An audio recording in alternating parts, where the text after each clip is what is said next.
If you're keen to improve your outdoor skills, then keep watching, because I've got an incredibly simple, incredibly effective tip for you that you can apply to almost any outdoors activity that will dramatically improve your skill in that area. If you're interested in finding out what it is, then keep watching.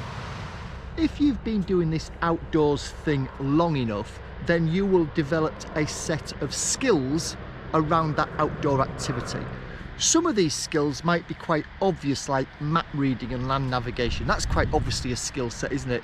Quite a lot of skills though, they're not as obvious, they're far more subtle. Things like gear selection and packing your kit, selecting a decent campsite, crossing uneven ground, putting your tent up, cooking on a stove, administrating yourself. They're all skills that are not as obvious but no less important than things like map reading and navigation.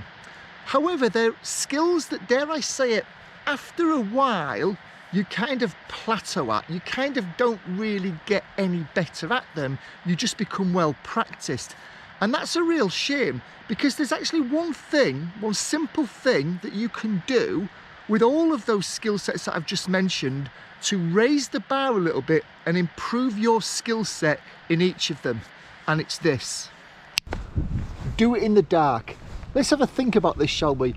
All of those skills that I mentioned earlier on in this video, map reading, navigation, site selection, putting your tent up, cooking your meal, administrating yourself, all of those things rely, I believe, primarily on your sense of sight, the ability to see where you're navigating, to look at the site that you want to set up, to look at your tent and understand what the best way of pegging it out is, to look at your food, to look at your gear when you're administrating yourself. They all rely primarily on sight.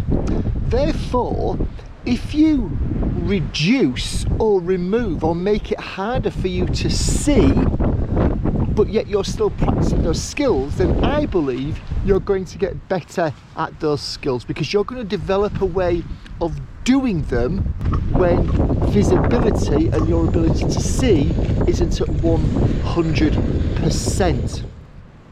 So I've come out this evening. I left home much later than I normally do. I was only just getting to my location at last light, maybe half an hour, 40 minutes before last light, and I hung around purposefully to make life harder for myself to do all of those things. Now, admittedly, I was navigating during daylight hours. Wait till the end of this video for something, a little tip that I've got for you, a little bonus that I've got for you on navigating at night. But everything else was done during the sort of visibility that we see now. And if you're wondering what the visibility is now, let me just turn the camera around. Let me turn this light that I've got attached off, and my head, let me turn it off. That is the visibility that I've got at the moment. So I'm pointing the camera up at the sky, I'm pointing it right down at the ground, I'm pointing it right in front of me, and I'm going to turn the attached torch, attached lamp back on again now. There you go, point it back at me. So whatever you're doing in the outdoors, whether it's camping, whether it's other things, if you, maybe not everything, maybe not rock climbing, but many things, many activities, if you can get out there when it's dark or pitch black or getting dark, I believe you're going to significantly enhance your skill set, and you're going to raise the bar in terms of your competency in that skill area. Now, just a few seconds ago I talked about, didn't I, about navigating at night. If you check out the video that's appearing in the top corner of the screen now, that's a full-length video where I take you out on a night navigation exercise that I did, and I break down each leg and give you some little hints and tips about how to apply those navigation skills, but at night time. So if you're interested in improving your skills in that area, then check that video out. Cheers.